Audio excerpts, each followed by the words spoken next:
Before I get you out of here, I'm gonna say one word because you've always kept with it: faith.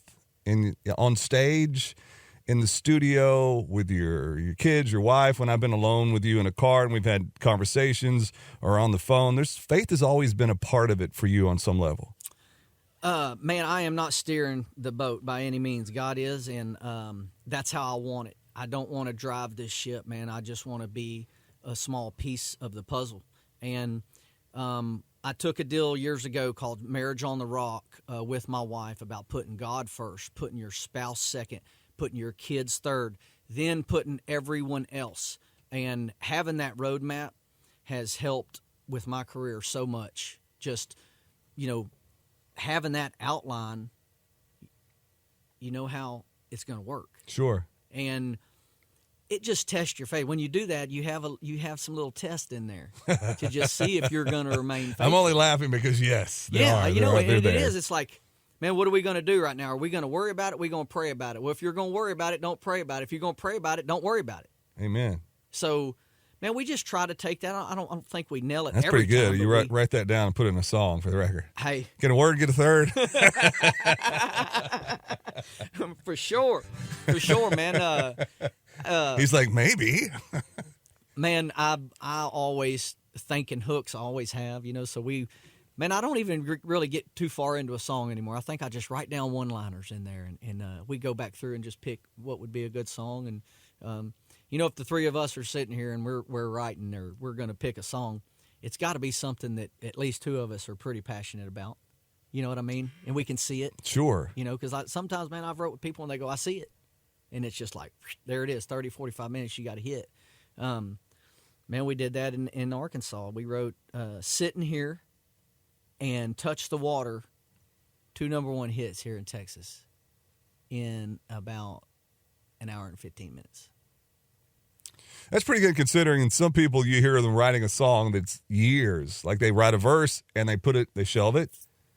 And I've heard people that have their therapy drawer. They'll write a song or start it and they'll put it in the drawer. It's nothing. I'm not feeling it. Pull it back out of the drawer because a lot of writing is therapy, whether it's poetry or writing a song or whatever. And then they have to pull it back out. But an hour and a half and a couple number-1 hits, sometimes it flows like that. I had wrote like 9 verses to Sitting Here, and I told Cody that morning. That's a long song. I was like, man, I'm not writing another song with you until we write this. And he goes, you believe in this, don't you? And I said, dude, this is a hit. This is a hit. And so I started showing him what I had, and he was like, man, this is great. And we kind of had to get rid of a lot of stuff, obviously, but I wanted him to be on that song because the hook came from him. I'd called him one day. I said, what are you doing? He kind of chuckled. He said, I'm sitting here getting rid of this beer. And I went, well, that's a song.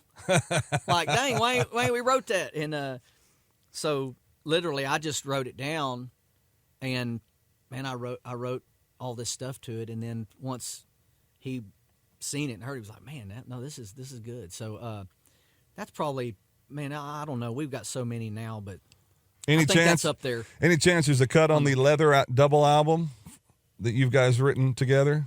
I don't want to jinx it. Is that the new one? That's the one he just announced. The double album that's coming out. I do have a cut on that. All right, I don't want to jinx it, or I do, man. I don't either, and I don't ever say anything about it until it's in stone. But man, so I guess no, wait, Louisville, Kentucky, and Knoxville, Tennessee, and then actually in Austin, he played Over Missing You.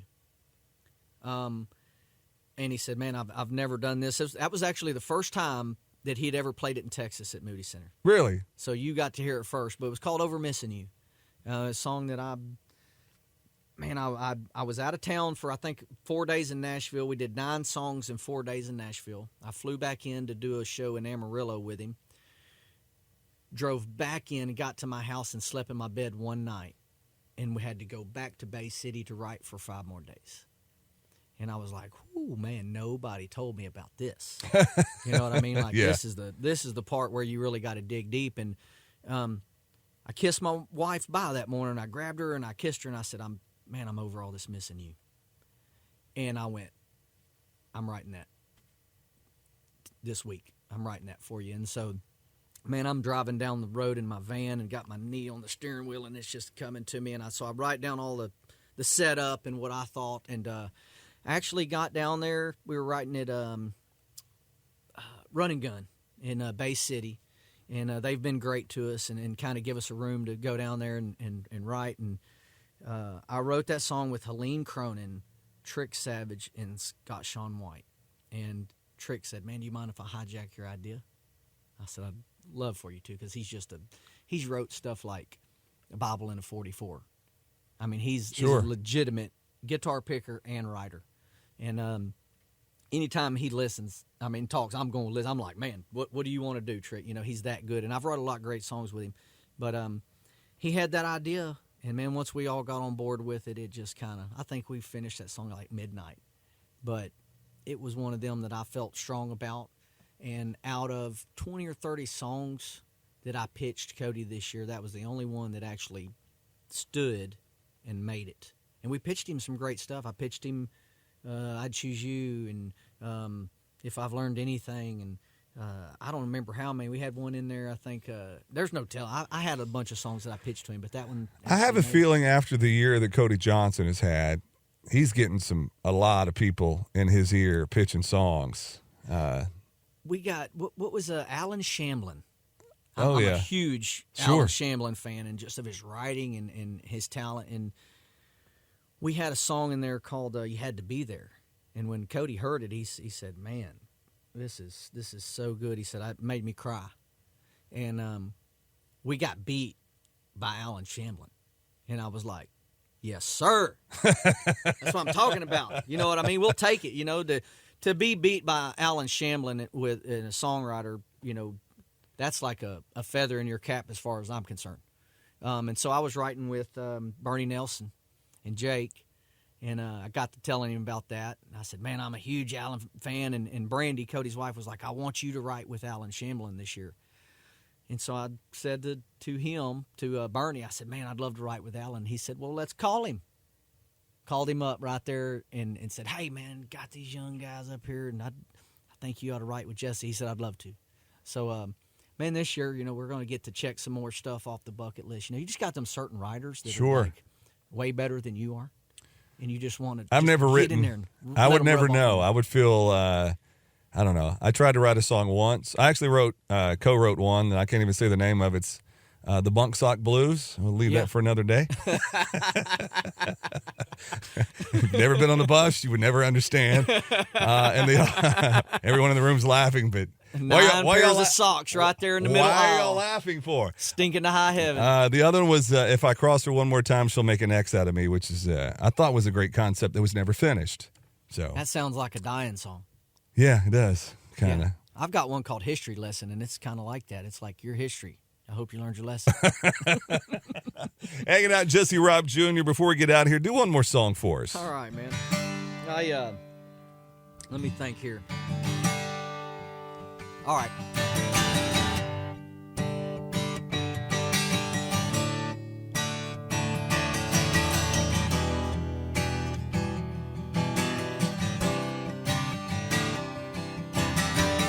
Sundays are made for red dirt roads. Some rain you need and some rain you don't. Sometimes the buzz ain't worth the drink.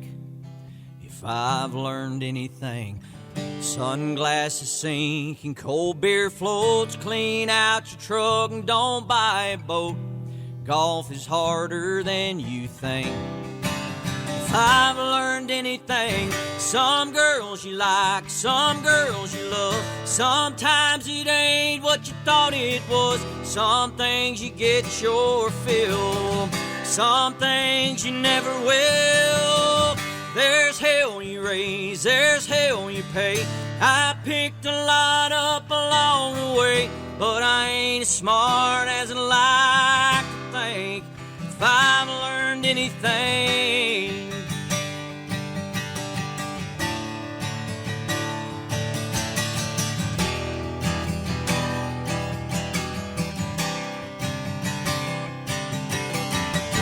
do what you love and see things through. Don't hold a grudge and I'll show you. Most of the time means I'll show me. If I've learned anything, some girls you like, some girls you love. Sometimes it ain't what you thought it was. Some things you get your fill with, some things you never will. There's hell you raise and there's hell you pay. I picked a lot up along the way, but I ain't as smart as I like to think. If I've learned anything,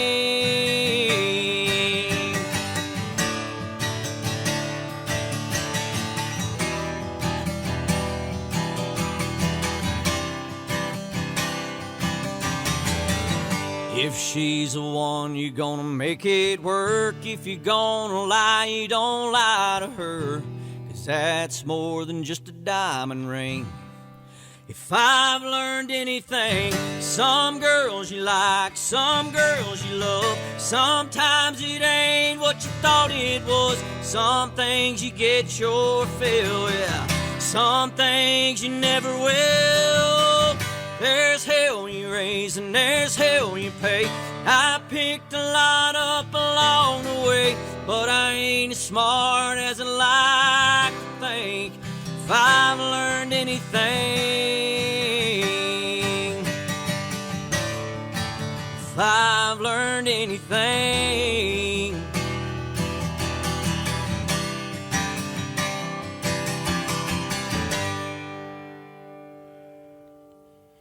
Jesse Raub Jr. live in our KOKE FM studios. That's a good song too, man. Thank you, thank you. 3 bangers in a row.